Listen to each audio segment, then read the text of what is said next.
Zuckerberg, I'm still the man to run Facebook.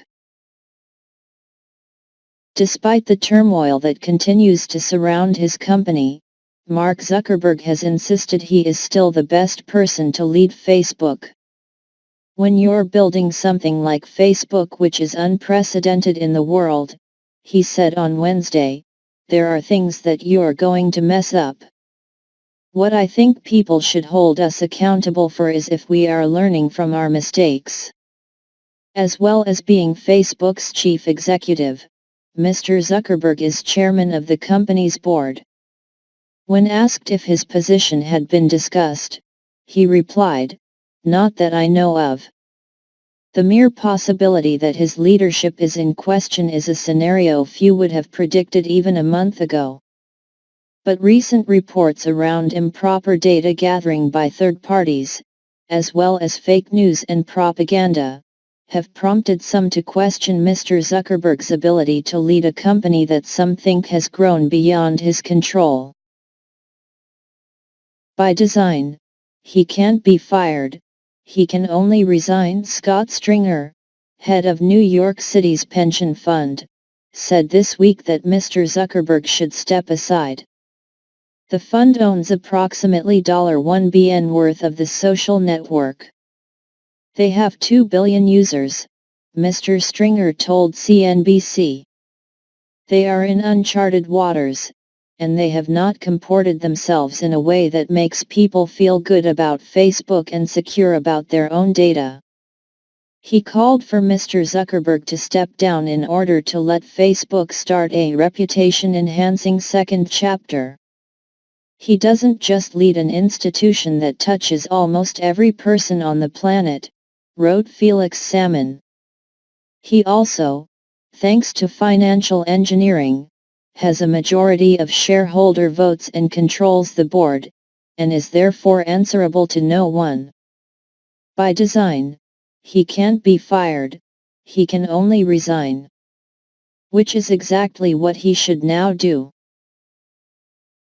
A man often criticized as lacking empathy, Mr. Zuckerberg's conference call went as well as the 33-year-old could have expected. Indeed, at one point he encouraged more time to take more questions. From his answers we learned a little more about the real toll of the negative publicity and the delete Facebook movement. And so far the answer is, not much. There has been no meaningful impact that we've observed, he said, before quickly adding, but look, it's not good. What we couldn't tell during the call, of course, was to what extent Mr. Zuckerberg was being quietly guided by his team in the room. But for a man often criticized as lacking empathy, it was a strong display lasting almost an hour. Investors certainly thought so. Shares were up 3% once the call ended. Next week he will face a potentially tougher prospect, this time in front of the cameras, when he heads to Washington to testify before Congress. Cambridge Analytica, the stories so far. Indeed, this session with the press was perhaps the ideal dress rehearsal. The dynamic around Mr. Zuckerberg's leadership could change dramatically in the coming months, as investigations, most notably from the Federal Trade Commission, FTC, begin to probe deeper into how Facebook handled the public's data. If the company is seen to have fallen short of its responsibility, and is hit with a potentially enormous fine, it could increase pressure on Facebook to make serious personnel changes. So far, despite all of the apologies and admissions of poor judgment, Mr. Zuckerberg told reporters that not a single person at the company had been fired over the Cambridge Analytica fiasco.